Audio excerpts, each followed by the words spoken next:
నమస్తే, welcome to our channel. నేను సౌజన్య. 2019 ఎన్నికల్లో జగన్మోహన్ రెడ్డికి ఎన్నికల వ్యూహకర్తగా వ్యవహరించినటువంటి ప్రశాంత్ కిషోర్ ఈ మధ్యకాలంలో ఎందుకు జగన్మోహన్ రెడ్డి ఓడిపోతున్నాడు, ఈసారి ఖచ్చితంగా ఓడిపోతాడు అనే మాట గత కొన్ని నెలలుగా అంటూనే ఉన్నాడు.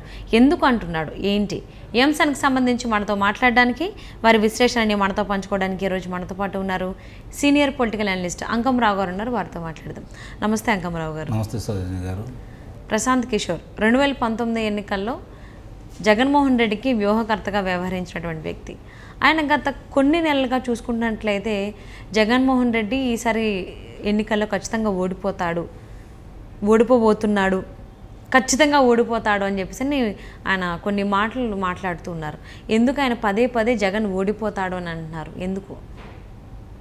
ముందుగా ప్రశాంత్ కిషోర్ని తీసుకుంటా ఉంటే అతనికి భారతదేశ వ్యాప్తంగా తన మనుషులతోటి ఎక్కడ ఎన్నికలు జరగబోతున్నా ముందుగా ఓ సంవత్సరం ముందు నుంచే ప్రజాభిప్రాయం తీసుకుంటాడు.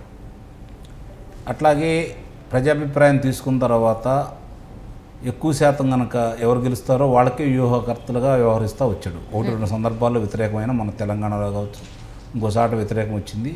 అయినా సరే ఆయన చాలా ప్రణాళికబద్ధంగా తన మనుషుల చేత మొత్తం సర్వే చేయించుకొని ప్రజల అభిప్రాయాన్ని సేకరించుకొని దాన్ని ముందుగా పార్టీ పెద్దలకు చూపించి వాళ్ళకి ఇట్లా కాదు, ఒకవేళ ఏదన్నా లోపాలున్న నియోజకవర్గాల్లో ఇలా చేస్తే బాగుంటుంది, ఈ వ్యూహాలు బన్నితే మనం విజయం సాధిస్తాము అనే అంశాన్ని వాళ్ళ దగ్గరికి తీసుకొచ్చేసి ఇప్పుడు దాకా ఆయన విజయం సాధించుకుంటూ వస్తున్నారు.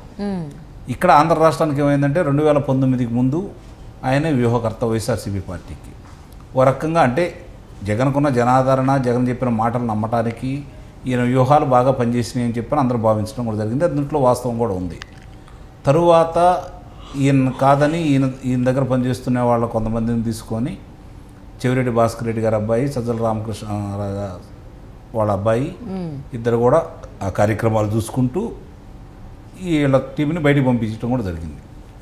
ఇక వీళ్ళ టీంలో కొంతమంది సభ్యులు ఆయనకి ఉన్నారు కాబట్టి ఆంధ్ర రాష్ట్రంలో రాబోయే ఎన్నికల్లో, తెలంగాణతో పాటు ఇక్కడ కూడా రాబోయే ఎన్నికల్లో ఏం జరగబోతుంది అనే ఆలోచనతోటి అందరు ప్రజల అభిప్రాయాన్ని సేకరించేశాడు ప్రశాంత్ కిషోర్. అప్పుడు చాలా స్పష్టంగా కూటమికి ముందు ఏది లేకపోయినా తెలుగుదేశం పార్టీ అధికారంలో వస్తుంది, కూటమి గెలిచిన తర్వాత ఇంకా ఎక్కువ విజయ శాతం ఇంకొంచెం పెరిగింది అని చెప్పని ఆయన దగ్గర ఉన్న సమాచారాన్ని అది చంద్రబాబు నాయుడు గారితో, లోకేష్ బాబు గారితో కూడా పంచుకోవడం కూడా జరిగింది. ఇప్పుడు పదే ఎందుకు చెబుతున్నారు అంటే అతనికి రావాల్సిన డబ్బులు అందలేదు, తన మనుషులను తీసేసి వీళ్ళు సొంతంగా పెట్టుకున్నారు.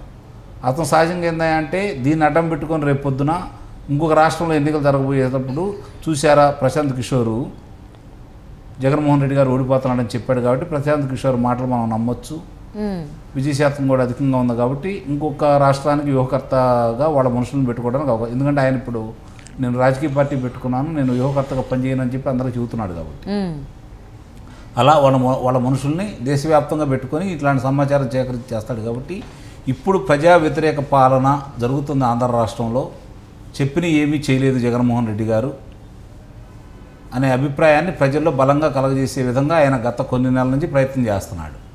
అంటే ప్రజాభిప్రాయమే, అది అతని సొంత అభిప్రాయం అయితే కాదు. సంపద సృష్టించి సంక్షేమం చేయాలి అని నేను చెప్పాను, దాన్ని ఆయన వినలేదు, సంక్షేమం అని నమ్ముకున్నాడు తప్ప సంపద సృష్టి జరగలేదు, కాబట్టి ప్రజలు తీవ్రంగా వ్యతిరేకిస్తున్నారని చెప్పని ఉదాహరిస్తున్నాడు. అలాగే జరుగుతున్న వ్యతిరేకమైన పనుల వల్ల అతను చేస్తున్న కార్యకర్తల మీద దాడులు కావచ్చు, నాయకుల మీద దాడులు కావచ్చు, హత్యలు కావచ్చు, దోపిడీలు కావచ్చు, దొంగతనాలు కావచ్చు, అన్నీ కూడా ఈరోజు ఏది చేయాలన్నా కూడా వాళ్ళ మనుషుల చేతే చేపిస్తున్నారు, వాళ్ళ మనుషులు ఇవన్నీ చేస్తున్నారు అనే అభిప్రాయం ప్రజల్లో బలంగా ఉంది అని చెప్పని కూడా ఆయన చెబుతూ ఉన్నాడు. ఇన్ని ఉదాహరణలు చెప్పిన తర్వాత కూడా, గతంలో చెప్పిన తర్వాత కూడా ఈయనలో ఎలాంటి మార్పు రాలేదు కాబట్టి చిచ్చుగా ఓడిపోతున్నాడని చెప్పని ఈరోజు ప్రశాంత్ కిషోర్ అందరికీ తెలియజేస్తున్నాడు. అది ప్రజల అభిప్రాయం. సహజంగా వాళ్ళు ఏంటంటే వ్యూహాల పని ఏదైనా అటు ఇటు కాకుండా ఉంటే, గతంలో మరి అబద్ధాలు ఇప్పుడేమి లేవు. వివేకానంద రెడ్డి గారు హత్య ఆ రోజు ఉపయోగించుకున్నారు, దానికోసమే హత్య చేశారని ఇప్పుడు అనిపిస్తుంది.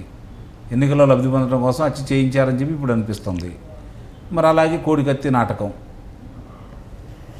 విశాఖ విమానాశ్రయంలో జరిగినటువంటి కోడికత్తి నాటకం, మరి అమరావతి గురించి దుష్ప్రచారం చేయటం, ప్రత్యేక హోదా తీసుకొస్తానని చెప్పిన యువకులను నమ్మించటం, మద్యపాన నిషేధం చేస్తానని చెప్పిన ఆడవాళ్ళని నమ్మించటం, సిపిఎస్ రద్దు చేస్తానని చెప్పని ఉద్యోగస్తులను నమ్మించటం, రైతులకి నేను 12,500 రూపాయలు వేస్తాను అని చెప్పిన రైతులను నమ్మించటం, ప్రతి మండలానికి ఒక కోల్డ్ స్టోరేజ్ కడతానని చెప్పని రైతులను నమ్మించటం, నేను వస్తే మా నాన్నగారి ఆ కోరిక మేరకు జలాశయాలన్నీ పూర్తి చేస్తాను, వాటికి నిర్మాణాలన్నీ పూర్తి చేస్తానని చెప్పిన ఆయన రైతులను నమ్మించటం, ఇవన్నీ కూడా ప్రజలు ఆ రోజు నమ్మారు.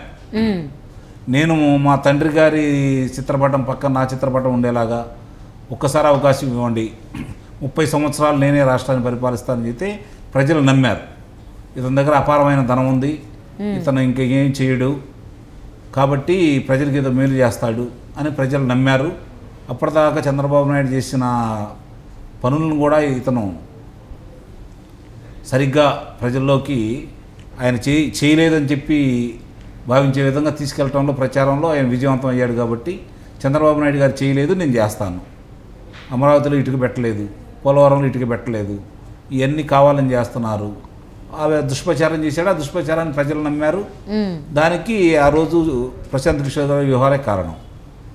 ఈరోజు ఎటు ఓడిపోతున్నాడు కాబట్టి పరిస్థితి ఇంకొంచెం వివరంగా ప్రజలకు తెలియజేసే కార్యక్రమం అతను చేపట్టాడు. కొంత పాప ప్రక్షాళన జరుగుతుందేమో నాకు అనిపిస్తూ ఉంది. ఎందుకంటే ఈ పాపంలో ఆయనకి బాగా ఉంది కదా, కొంచెం ఈరోజు అంతరాత్మ మేలుకొలిపి ఈ పాపంలో నాకు ఒక వంతు ఉంది కాబట్టి కనీసం దాన్ని కడుక్కుందామనే ఉద్దేశంతో ఆయన ఈ విధంగా జగన్మోహన్ రెడ్డి గారి మీద వాస్తవాలు చెబుతున్నాడని అయితే నేను భావిస్తున్నాను. అంటే 2019 ఎన్నికల్లో ప్రశాంత్ కిషోర్ జగన్మోహన్ రెడ్డి వైపు ఉన్నారు.